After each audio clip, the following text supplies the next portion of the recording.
So we're now live if you want to introduce it. Oh, no, not yet. We'll jump on webinar as well.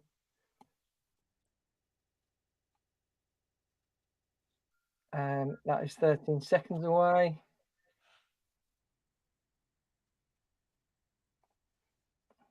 I'll just wait for you, mate. Don't worry. There we go. All done? All done.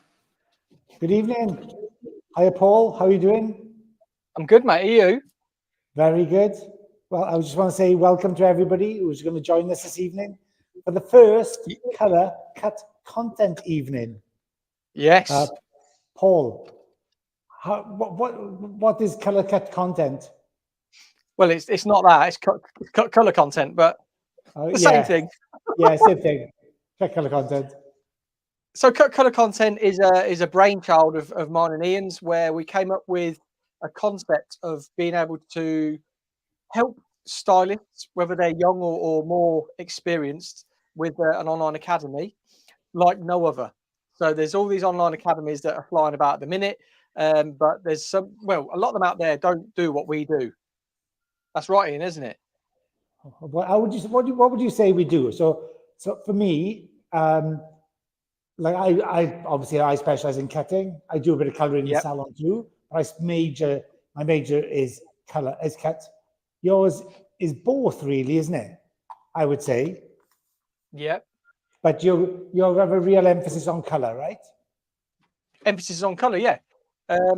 So if whoever doesn't know, me and Ian are both Joico creative artists, color artists, creative artists, artistic team, and we both dabble in YouTube. And what we wanted to bring some education which was free, because education should be accessible to everybody, which is why we're going to be doing this bi-weekly free education. And it's not always going to be me and Ian.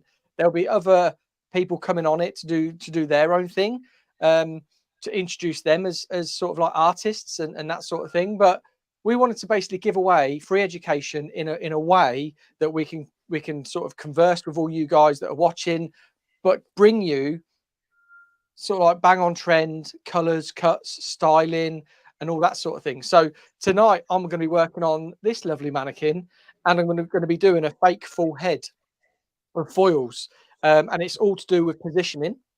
I'm just going to be working through it as I'm talking. I'm not really going to go in depth into my placement or anything, because that's something that you can catch on our academy when that goes live. And then Ian's going to be doing the bob. So this haircut here is the one that actually Ian is working on right now. So just talk about your bob, mate. Yeah. So like Paul said, tonight's all about getting to know people and just introducing what Cut Colour Content's about. So that's what's really important to us. And we do believe that this is slightly different. Both Paul and I have a YouTube channel. If you watch it on YouTube, you understand that. But a lot of people who are watching through Instagram and other type of platforms don't realize how big on YouTube we are. Paul has, I think, just shy of 170,000 subscribers, Paul. Well, right? I'm just about to hit 163,000 tonight. So 163,000, and I'm just short of 90,000 subscribers. So I've been on YouTube probably for just over a year, and Paul's been just over 2 years, I think, Paul. Well, I'd say more 3 years, just over 3 years now. Yeah. Okay. So, and that brings us on. So, why I started YouTube. So it's all because of Paul. Why I got into YouTube. Why it became something that I now really enjoy, and something I want to share more. And the background is I am a complete and utter technophobe. Paul isn't. He's a geek. He's a proper geek, and nerd. Yeah, a nerd. You would describe this week as an absolute nerd, which he is, and he's very proud of it as well, which is great. But I'm not. I'm not very techie. I do everything on my phone. I don't have cameras. I don't have a big lighting setup. I don't have multiple cameras. I do everything on my phone, and everything's from a point of view. So I use a bit of kit for that. But I just basically record what I do in the salon, sometimes what I do in the studio, and then I will just talk about it, I'll voice over it, or I'll explain it as I'm doing it, or I let my hands do the talking. And I got into YouTube because of Paul. So Paul, would you just tell everybody how we met and how the YouTube journey began for me? And I'll tell you about my haircut after that. Okay, yeah. Yeah, and I'll go into my colour a little bit more as well. So how we met was 2019. So Yeah. I was going over to audition. No, I wasn't. I'd already done the sort of audition thing with Joico. I was going over for the first time to meet all of the senior team basically, and I was one of I them. was I was on the team. Pardon? And I was one of them. Ian was one of them, and I was walking in with three Irish girls. You might know them. Katrina's still with the team. We had Denise and we had Sabrina, and they were all massively into social media. And that's how I got into YouTube, to be honest, because I was seeing that they were all into Instagram. I'm not really a big fan of Instagram, to be honest, and I'm not into TikTok. I'm not into short form. As a yeah, Ian is, and this is where our strategies sort of cross over and collided. It's your fault, actually. You're telling me you don't like it now. You're the one who told me to do short form initially. Well, I did, but look at what it's done for you, because that's what YouTube were pushing. So YouTube, when Ian jumped on, they were just doing shorts, and we come up with a little strategy as to what he should do, how much he should publish, and to grow this channel, which he is. And now he's doing more short form to be able to. The gateway is from his shorts, but yeah. So how it all happened was these three girls walked in with them. And I was meeting the senior team for the first time, and I was just thinking, like, what can I bring to the table? I didn't really have an idea of what I could actually offer. These girls were all social media. You brought a hat. I brought the hat. Yeah, that's all I brought. And then obviously the senior team, I'd seen a lot of their work and stuff, so I was thinking, God, what could be my point of difference? And then I just thought, I'm going to have a look at YouTube. And then lockdown hit, and it forced me into YouTube and into trying to understand that. And then that's how it all started. So it started with lockdown, pushed me towards doing YouTube, making all these mistakes, understanding the back room, and also finding out about this, about StreamYard that we're actually streaming on now. Because we did Live and Uncut, which was a podcast connecting the Joico artists globally during lockdown. And we wanted, well, it was funny because we did it on Instagram to begin with. And Ian was on a laptop on a set of drawers just here, like a parrot. And I would have to, because he couldn't really hear the question very well, and then the guests couldn't really hear his response very well. I was always that sort of middle person, sort of saying, "Oh yeah, the question," and then sort of relaying his response. Anyway, fast forward that StreamYard come about, and we were able to bring multiple people on and do a proper sort of show, which is why we wanted to bring this back, because we absolutely love doing this as an education, as a podcast, shall I say. But we wanted to bring us something a bit different. And this is where we're literally just going to be doing hair, but feeding off your questions and just talking and bringing on guests, and they're going to do hair as well. And then we can just chat, do hair and that. So that's how we met. I walked in, met them, and then Ian hated me. Ian didn't like me. And then we got a taxi. That is true, actually. That is true. I didn't hate him. I just was very suspicious. That's what I should say. Very suspicious. Yeah. I think it was the hat. Do you think? I think it was the hat. Yeah, the hat put me off. Okay. So what? You look good in the hat, to be fair. Thank you. It put me off. Yeah, I don't wear them anymore. But I'll keep looking for a good one. I actually miss you in hats now. Yeah. Yeah. So I'm just going to talk about my mannequin, and then Ian can chat about his. So basically, I'm doing a faux full head, and the way I'm still going to do this side, but let me just jump to the camera above, just so you can see the sections. So, section pattern is a side part, and Ian cut this bob as a side part, so you'll see more of that in Ian's window. And I've gone from there across the top of the head to behind the ears, which is here. And then let me just jump back to the main camera to show you the side. Oh, what's it doing? There we go. So I've just worked from the occipital bone to the middle of the ear through there, and I've put slices and slices. And then on the side, I've gone from the hairline and I've put a weave. And then on the hairline, I've got a weave. But then there's the weave just there. But then on the part, I've got a weave. And in the middle, I've got slices. So what that will do is it's going to be all surrounded by softness. So wherever there is a definite part, like a parting, so middle parting, side parting, or hairline, that's going to be woven. And wherever we're working internally in that section, there's going to be a slice diagonal. Because that diagonal slice, the reason we're taking it diagonal is because it will soften. You're not going to have a hard line running through. And that's where, if you look there, I've got a diagonal foil going straight through the middle of that one, that one, that one, and that one under there. So we've got weaves all around the hairline and the partings. And then when we go diagonal, we create slices because that gives us that sort of illusion that there's more colour in the hair than there actually is. So, Ian, do you want to talk about the haircut? Yeah, before I do, so Paul skipped a lot of steps about how we met, because having spent a week with Paul in Holland with the rest of the team, I had to share a taxi to the airport with Paul, which is about a 2-hour ride. And I didn't really get to know him. I spoke to him during the week, but I didn't get to know him quite as well as I did in the taxi. And for some reason in the taxi, we just really gelled and we just hit it off. And then we started sharing about his YouTube story, what he was doing with YouTube, how he was developing that. And that's when he was kind of persuading me to get into YouTube. So there. No, I hadn't even started YouTube then. Hadn't you? No, we were just talking about random stuff. How YouTube happened was lockdown, really. Yeah, you are absolutely right. I agree.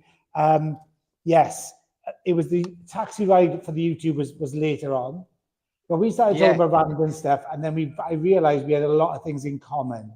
Common ground. We had the same beliefs on, especially about education, educators, about how you communicate, and I think TikTok was just taking off then, and like we were talking about the difference between education, entertainment, and like influences. And I'm all about education, and I'm unapologetic about that. I don't want to be an influencer. I don't want to be an entertainer. I just want to educate. So I think you share the same philosophies. The reason why I'm talking to Paul is, as I said earlier, if you see me looking this way, I'm doing that because I'm actually filming on my phone. So I do everything on my phone. So you don't need loads of equipment. Paul's got all these cameras. I just do on my phone. And over here is my laptop. And then I'm just looking to see what's going on the laptop. And I'm looking at some of the comments. So I can see we've got people joining us from Melbourne and well, from everywhere, by the looks of things, to be honest. So if you wherever you're from, just put in the chat, say hello, tell us where you're from, so we know where you are. But yes, Paul and I, we kind of gelled, and that started conversations pretty much weekly, where we just would call each other or message on WhatsApp and things, and we just got on. And now I'd say we speak probably 4 times a week, Paul, 4 or 5 times a week, do you reckon? Yeah, sometimes more, sometimes 4 times a day, depending what's going on, right? Yep. And we share a lot of those. We live about 4 hours apart, which isn't a massive distance. Yeah, it is a shame, but it isn't a massive distance in some places. But here in the UK, that's a long way, and the roads are rubbish. But I went to Paul's studio up in Kettering, and we did some filming there for the Cut Colour Content Academy, and we've got 3 looks that we will be showcasing with that. And this is kind of a taster of when it looks. So this is what brings me on to this bob. The reason why I chose this is we want to build a portfolio of work that people can go step by step to progress. And a lot of people want to go to their creative stuff straight away. And sometimes you have to really understand the fundamentals before you become creative. And then a great friend of mine, actually a guy called David Murray, he always says there's no such thing as creative cutting. And I kind of was like, ooh, that's a big statement. I don't know if I agree with that. But then he explained, he said, basically all hair cutting is about fundamental techniques. And then you can use them in a creative way, which is different to creative cutting, which some people get confused and think if you cut into things, chop it or whiz it off with a razor, that's creative. But not necessarily. You have to have good foundations, even to the most creative of work. And I think that's what Paul and I like to embody in Cut Colour Content. And the Academy is giving people great foundations, but then using those foundations creatively to give you really good knowledge. Also, bang on trend haircuts, things you can take back straight to the salon and use them on your clients. Not things that you get maybe 1 in 100 clients you could use it on, but things you could use every single day. Would you say that's about right, Paul?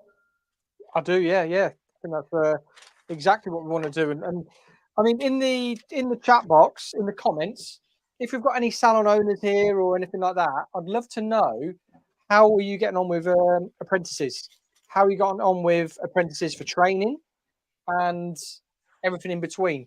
Because what we're doing with Cut Colour Content Academy is we've actually developed, it's like an over-the-shoulder education session for apprentices. So getting them ready, it doesn't have to be apprentices. If you're somebody at college, if you're at college or an apprentice and you're really worried about jumping onto the salon floor, we've created 3 looks, which are 3 cuts, 3 colors, and 3 styling that will take you very far on the salon floor. It's not a fundamental, or it's not a basic haircut or color technique, but what it is it's a fundamental.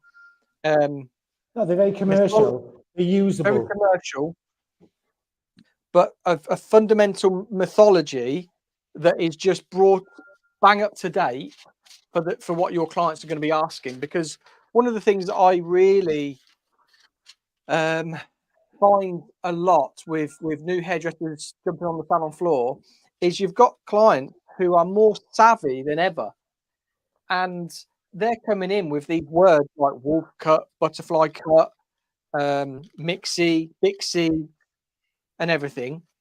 And if you've just finished college, you've learnt a long grad, 1 length below shoulder, 1 length above, uniform layer, and a bob, and a short graduation. Whereas when Ian's done the haircuts on the Academy, Ian's actually spoken about, he's done a pixie haircut, but he's actually spoken about how he's using short graduation and layers to create this look. Whereas if you were just at college, it would be, right, that's your short grad. You need to understand that when we're doing these sorts of things, like a short grad, there still needs to be a little bit of layering in there so it can become a pixie haircut. Isn't that right, Ian? Yeah, spot on. So again, that's why I've chosen this haircut as a bob. But it's going to be like a layered bob. But the way we're going to layer it will appear that it's almost graduated. And it's probably a really overlooked shape.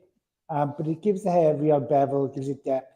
If you want to be able to curl it, you could. If you wanted to build volume, you could.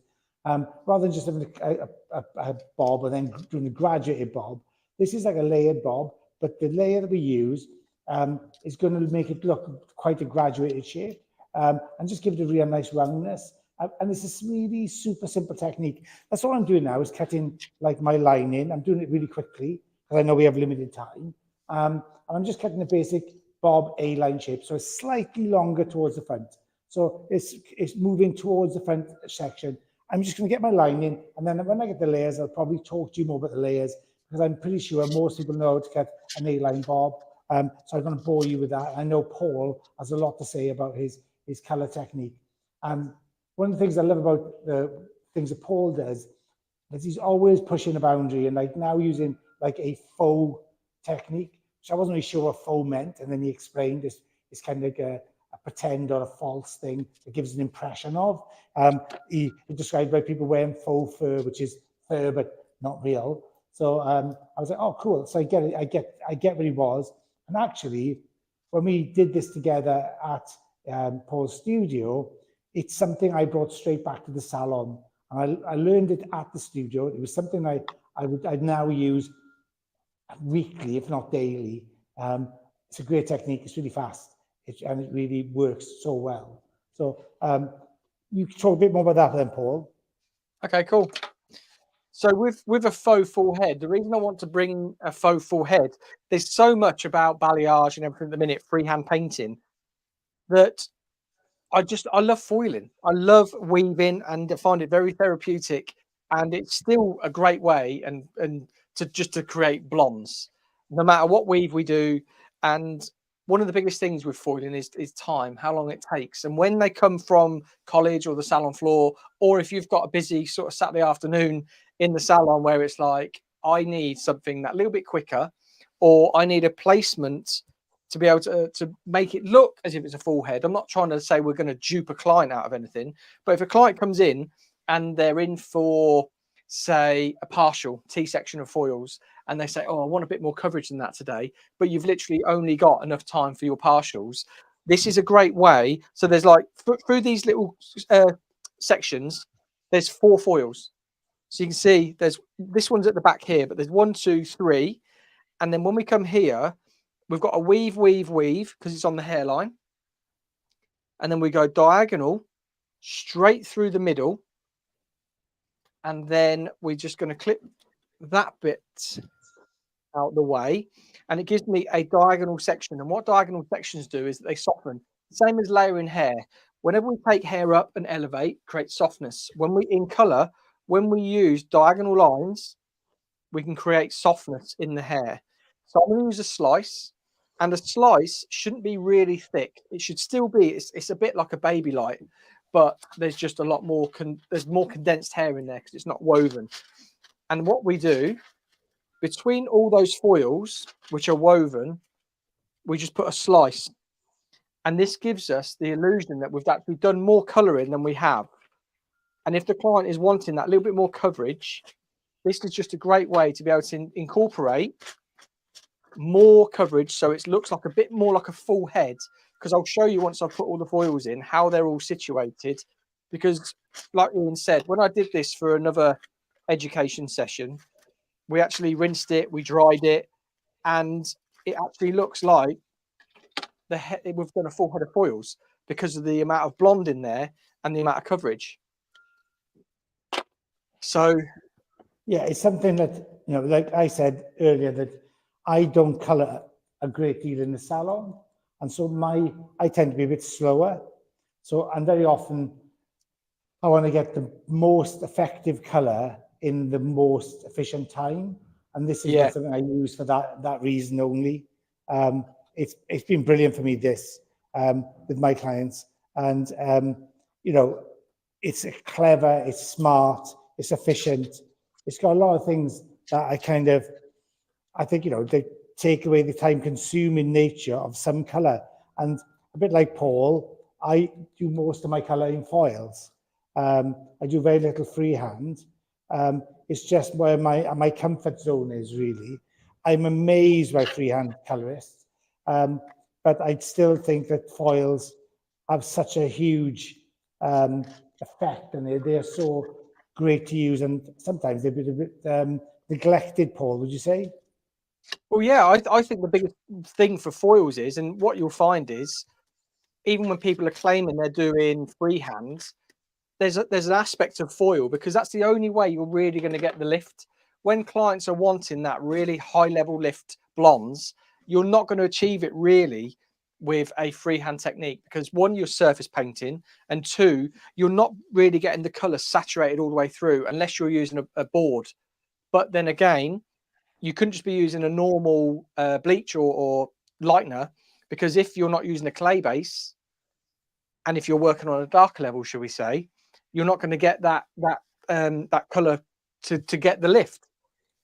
which is why a lot of people are doing sort of freehand, but they are closing it in a foil to be able to get that lift. Yeah. Yeah. I said, like, I work, I've really some good friends. I got some really good friends in the industry I work with, and they're really good at freehanding, but very often they will go to foil to get saturation where they need it, especially on the front and things. You know, so I see that quite a lot as well. You're right with that. So I'm just coming to the end of my bob line. Just, it's really simple. As you can see, I'm just whizzing through it, you know. At the end, I reserve all my refining for the end of the haircut.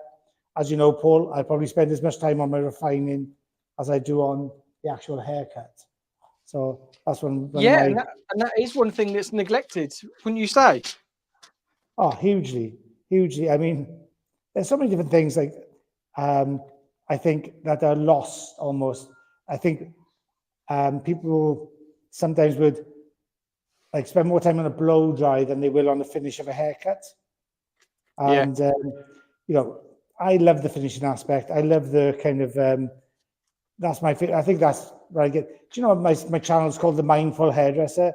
And it's only because I think that you just hit the nail on the head. You said that when you foil, you find things therapeutic. Well, I find haircutting equally as therapeutic. And I think that no matter what's going on in my life at any particular time, you know, I could be, have family problems, I could have money issues, I could be, you know, not want to be in work or whatever. As soon as I start cutting hair, I forget all about that. And I can just purely focus on cutting hair. So that's what I get my joy from. And I think it's a mindful practice that all hairdressers have. And there's no coincidence that when they do surveys about what is the happiest industry to be in, hairdressing is usually in the top 3. And I think it's because we have such a mindful practice when we do work. So I'm going to just section this off and go into my layer, just to explain what I'm going to be doing. So you can see it. It's super simple. But like I said, tonight isn't about being super technical. It's just about showing you some ideas that we work with. It's how we get stylists, young stylists who are suffering from a bit of lack of confidence, or they're new to the salon floor. It's how we get the transition from that place into a place of knowledge and a place of comfort, somewhere they know they can go out and execute. And if they build up a little portfolio of maybe 6 to 8 haircuts and 6 to 8 color looks that they can rely on completely, then it'll stand them in good stead for the rest of their career and gives them great confidence to progress. So I'm going to lift the head up to make it square. I'm going to come behind so you can see this as well. I've got my bob shape in there, as you can see. I'm just going to take a center part, straight down, middle at the back. Again, this is something I do often in the salon, or in a week. I could do 2 or 3 of these. So I take my center part here and spin it around, as you can see. Just a straight center part in down the middle of the back. And stand right behind the head, take up my section. And I'm going to hold it straight out, combing the head straight out, and my fingers going straight to the floor. Straight down. I'm not lifting up, I'm not dragging down, it's straight out. And again, I want the tension to look very even. I know we had a conversation this week, Paul, didn't we? Something we hate is this. You spend all this time getting a nice, even tension, and then do this. It's like, it's crazy. You see the amount of people I see do that, you know, really good hairdressers who ignore the tension, keeping the tension on. So I just want to come here, square, and then just make my layer. Really simple. Add some air into it. You see I'm running out pretty quickly. Ian, what would be, so that is something that we always pick up on whenever we're watching socials and we see a lot of haircutters where Ian's demonstrating there, they're picking hair up, they're going to cut it as a layer, and then they drop it below 90 degrees, which is then moving into graduation. There's obviously either a laziness to it, or when you're a younger stylist, maybe your arm hurt a little bit. What would you say, Ian, as like a top tip? Practice. Yeah, practice, obviously. Yeah, practice is a big one. But I think it's being aware where your body is in any time. So it's really easy. I mean, when I've done sessions with teams before, when we talk about graduation, you can almost predict if somebody's doing graduated bob, for instance, and they have everybody. 9 out of 10 people have a problem with graduation if they're doing graduated bob. One of the most common things is, and I always say that if you're right-handed or left-handed, there'll be a different outcome. If you're right-handed, like me, then you'll always find that when the back of the bob, the left-hand side will always look better than your right-hand side. And that's purely just because of body positioning, because it's easy to work into the left. As soon as you have to come over to the right, your body, look, my body does it straight away. You start doing this, and that gets a bit uncomfortable, and then you take a step around. And what normally happens is that you round off this corner, you'd have a beautiful corner on the left, and you round off, and on the left-handers will do the opposite. So it's about knowing where your body is and knowing where the discipline is to be. Like, I cut all of this haircut, all of this back section. I'm going to stand exactly where I am. I'm going to be side on to the head, or the head's going to be side on to me, and everything's going to come out this way directly. I want to see it exactly the same. I'm not going to shift around to follow it. There are haircuts where I will do that, but for this, because I'm using the guide as a static weight line, so everything comes to my guide here to keep it square at the back, then this is how I do it, because I want it square and I want the layers to get slightly longer and heavier towards the front. So that's why I stand where I do. I'm making sure that I'm going 1 for 1 also. So I've taken my section, my first section, and I've gone to the right. Now I go to the left. And then I'm going to go 1 for 1 all the way through. That way I can check for balance and shape and weight. And if there's any issues, I can go back through it and check, rather than doing one side first and then going on to the other. And it's just a little tip I use with my assistants or people I'm training. And just to go 1 for 1, it gives you more control over the sections and over the pattern that you're using. So that's the reason why I would do that. So once I've got my 3 sections in, it's really straightforward for me to then, that looks really nice already, I can cross-check. I take a section across, let's turn this around to you. So I take a section across, and then I can pull it out, and I can check for weight, and that's pretty spot on, to be honest. So I'm really happy with that, and that means I can progress. So I know that I'm on the right course, and you can see this haircut. I'm going to get this head off. Oh, let's get up. It's already creating a nice bevel into the neck here, really soft. Yeah, nice. And it's so simple. Like, it's so simple. It's like, I love watching, I love to cook. It's my second favorite thing is cooking. And I love watching great chefs. And they often will do the most amazing dishes with like 3 ingredients. Just the way they use the ingredients. I just love the simplicity of things, you know? So, and I think you don't have to be, all singing, all dancing, all the texturizing, cutting head off to do great work. It can be really simple. It can be really effective that way. Do you agree? I do, yeah. One of the things I got triggered with this week, actually, do you remember? How could I forget? Shall I talk about it? Yeah, let me just explain this colour and then jump into it. Because I've finished the application now. So with Ian saying the little bevel and graduation, I didn't want to go into the graduation through here because it would look a little bit spotty or a little bit liney. So I've just come up to the occipital bone, and then there's a slice that's just going to sit over and mask the graduation, so it won't look as if, because if I'd have weaved, it might look a little bit spotty. But with a slice, that will just sit and tuck into that graduation. Nice. And then when we work up to the sections through the top, you can see they're just following the head shape. And then like so. So that comes straight through that high point, that high section through there. And then in the middle of them, you've got diagonals and diagonals of those foils through there and their slices. And then when we come to the front, top section is two, you would call them, I suppose, back-to-back foils, but they're either side of the parting, because then that's just going to veil over. It's a baby light. It's just going to be very, very soft and diffuse that regrowth. And then when we've got in the middle of it, so you've got this one here, which is like a weave, horizontal, sorry. You've got your hairline, and then in between all those foils, again, we've got a diagonal, which is a slice.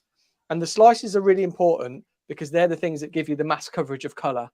And then everything around it is all woven to diffuse. So let me count how many foils are in here. So 1, 2, 3, 4, 5, 6, 7, 8, 9, 10, 11, 12, 13, 14, 15, 16, 17, 18, 19, 20.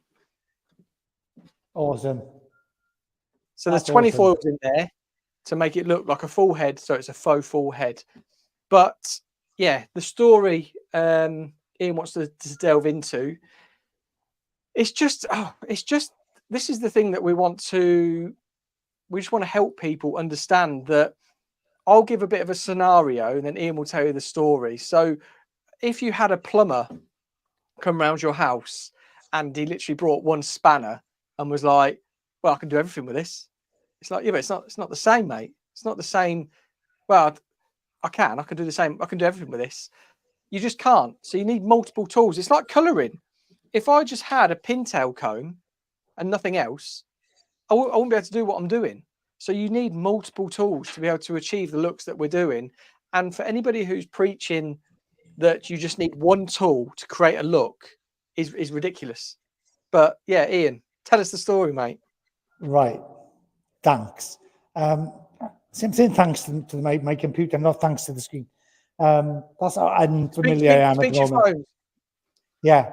So I've got everything. Look, I've got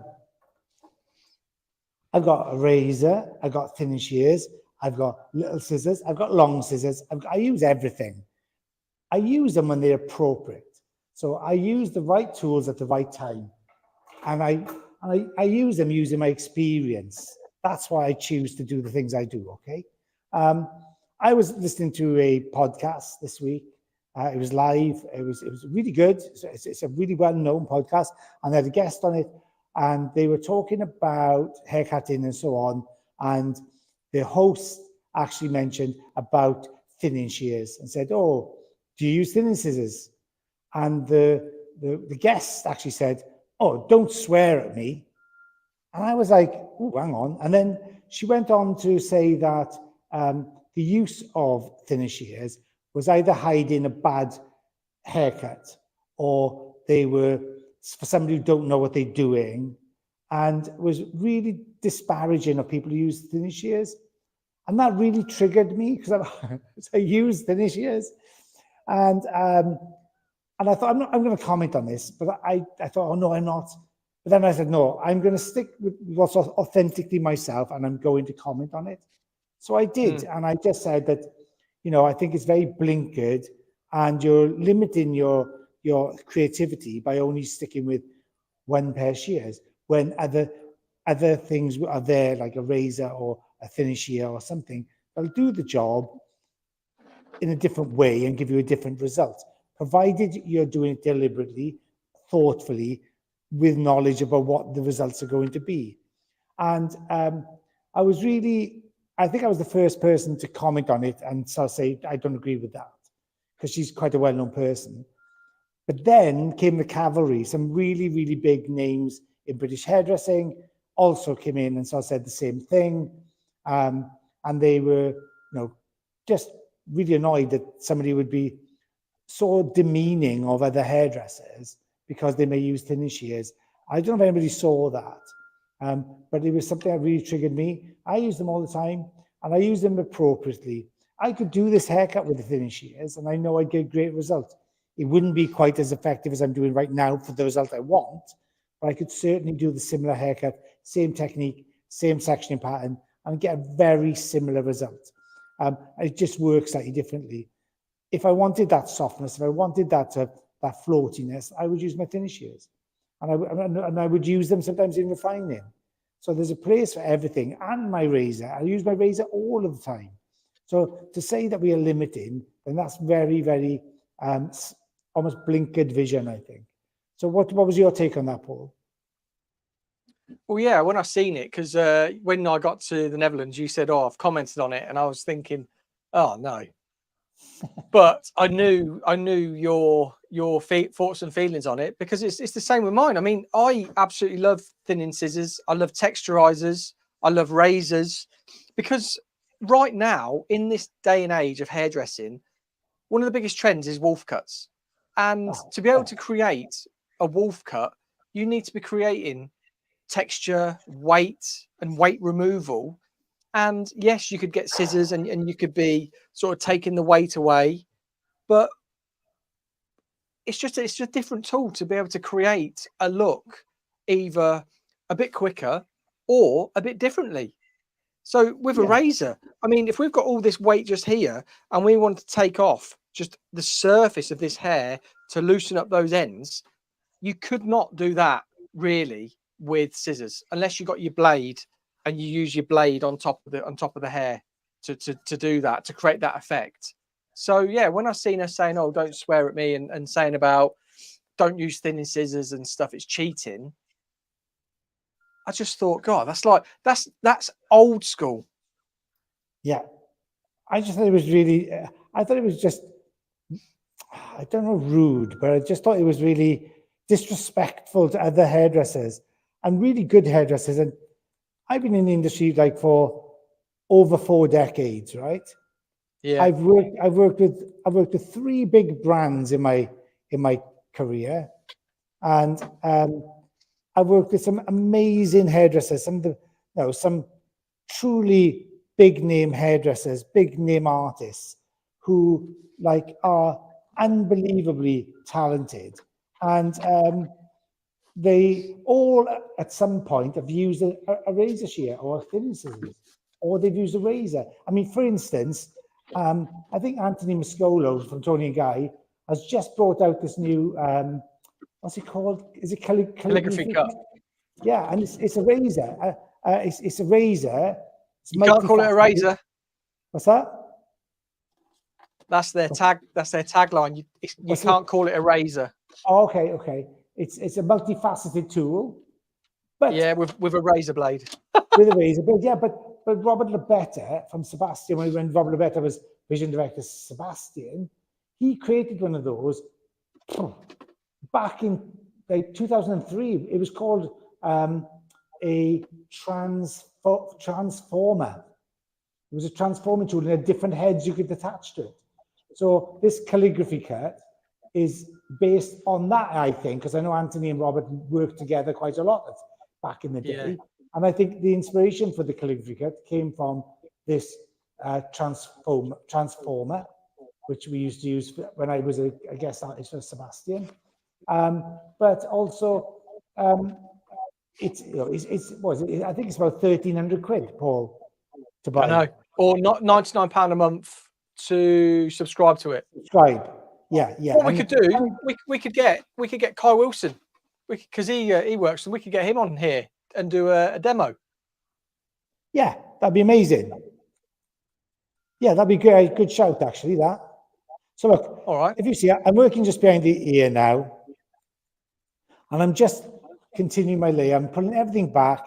I'm forward diagonal sections, and I'm pulling back to behind the ear because I want to keep the weight towards the front. This is super simple, okay? But very often people can confuse simplicity for ease.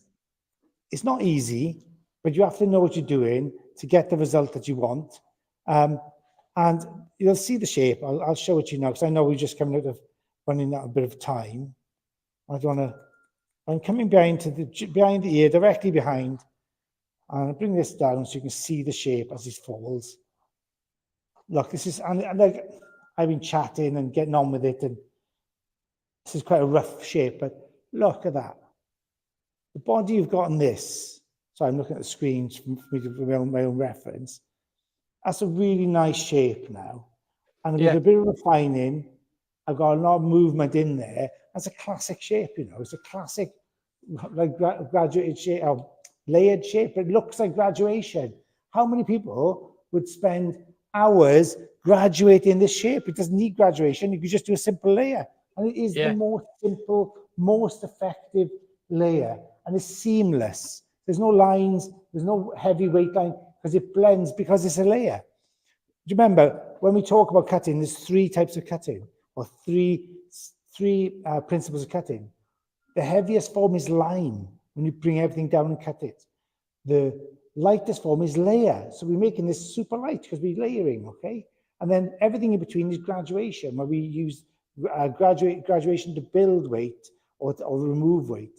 So there's only 3 simple techniques, which is line, layer, graduation. And this is layer, but we use this layer effectively, and it works because it's seamless. And like, you could do this haircut all day, you know, for so many clients, it would work, and in so many different lengths as well. Agree? You know, you were saying about that line, there's 3 ways to cut hair. Yeah. I got a comment yesterday on one of my videos, and it says, oh, that's an interesting, because I was talking about it. And she said, I was at a show at something, and someone up on stage said, oh, there's only one way to cut hair, and that's shorter. Yeah, I wouldn't disagree. No, I replied and I said, oh, thanks for sharing that. That's a good take, isn't it? It's a nice take. I think when I cut short hair on, if we do a show, you know, when we went to Norway together and we did the show in Norway, I had a short haircut there as a model with short hair. And when the first thing I said was, when you're faced with a model with short hair, what you do, then you have to take it shorter, you know. Yeah. And that's what I did really. So I'm working from the front of this mannequin head. I want you to see what I'm doing. I'm literally just finishing off. But look, if I had a cup of tea, I could balance it on top of this. I'm not over directing up or down. It balances out. I'm going to behind the ear and just taking that corner off, which would give me the bevel, which gives me that nice shape on the sides. It's super simple. And if the hair doesn't stretch or doesn't reach, then don't make it. If it doesn't reach, it doesn't reach. It doesn't need cutting. So make your job simple, make it easy. And all of this, like this haircut is like a sneak preview of what we did in the Cut Color Content Academy as a kind of an introduction haircut, but there's a lot more in-depth, much longer breakdown, step by step on how to do it. I'm just giving you a flavor for what we show, what we do, and how we explain haircuts. So that's the shape that I've got now, Paul. And like I said, I can get a lot of texture into that. I can get a lot of movement into it. You know, even with, you know, I can get those beachy wave feel to it, and it's like a straight haircut. But now with the hair, it's going to breathe, it's going to move, and I can create texture to it really simply. And it's really current. These haircuts have been done all the time, kind of like it's a new bob type of thing. There's always a new bob, isn't there?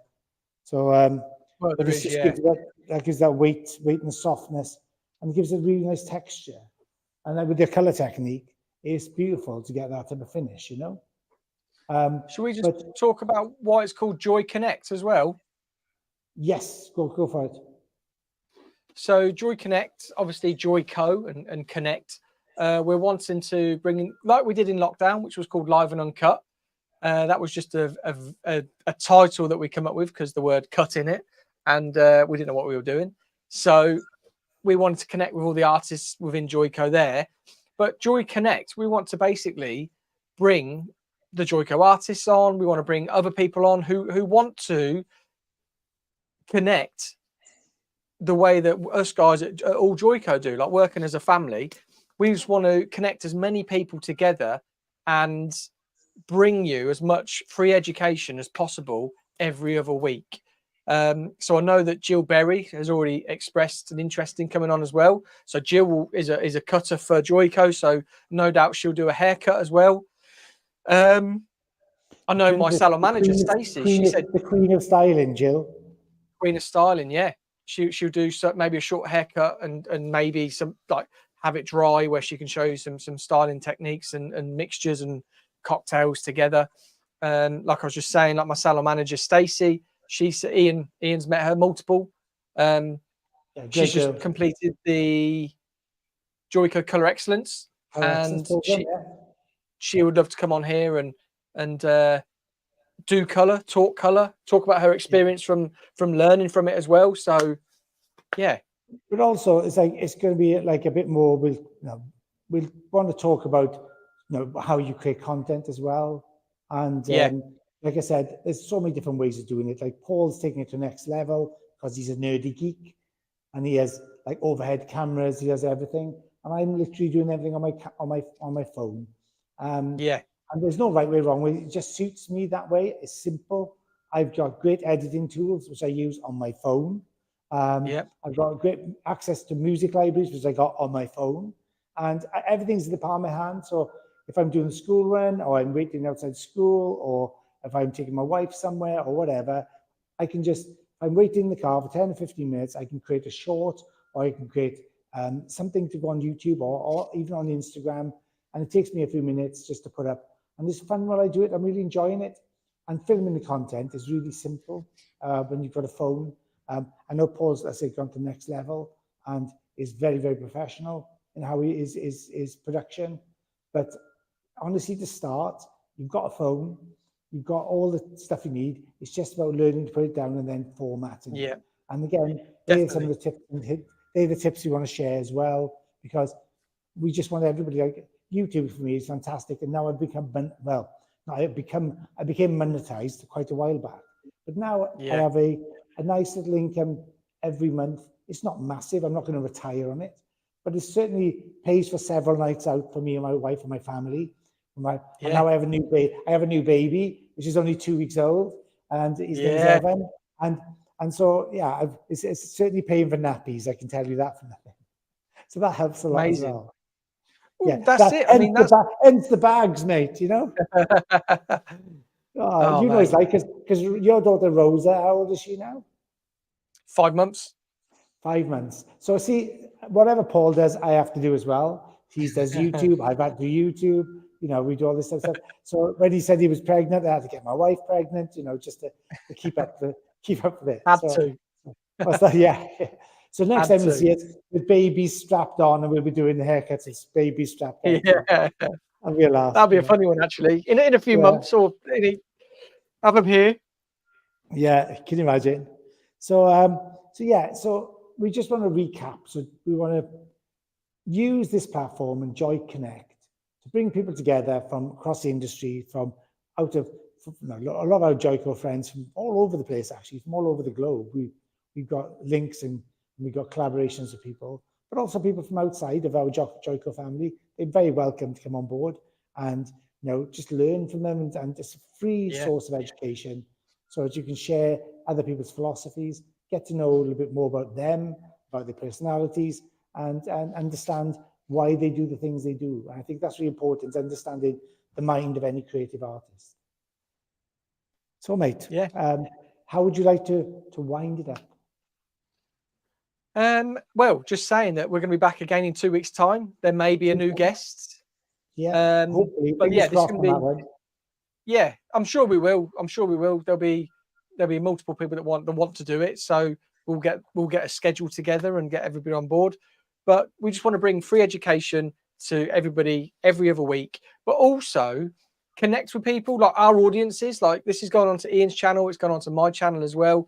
It's just a really nice way to be able to connect with our audiences that we've built up as well, to see the questions and comments coming in on the side, so we can see who are talking and who's here and who isn't, and that sort of thing. So got some great. Have you seen some of the comments? Some great comments in there, Paul. Have you read some of the comments out?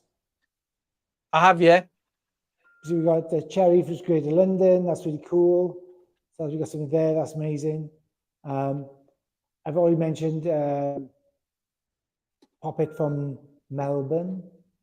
Paul's getting a lot of love. Somebody's loving your work, Paul. There's Dax Lane. Loves your work. Thank you. Oh, you've got loads. There's got great comments coming up there. So that's really cool. Thank you for joining. It's been really, really cool. Something we love to do anyway. So I hope you've enjoyed. And and look out for the Cut Colour Content Academy when that launches soon. And all the work you'll see from Paul and I will be there step by step, thoroughly, so you can pause, rewind, watch it all again, and get the most information you possibly can in simple to understand terms. Is that fair to say? Lovely. Cool. So that's it. We've done it within an hour, 5 minutes to spare. Yes. Professionals, mate. Yeah, one take is all it takes. Yeah. All right, Paul. But yeah, thanks everyone for watching. Get back to Pleasure. Rosa and wife, and I'll catch you again probably tomorrow or tonight. And then we'll do this again 2 weeks' time, and we'll bring some other people on board to help out with it too, and see where it all goes. Absolutely. Perfect. Cheers, Thank you, everybody. Thanks for joining. Bye.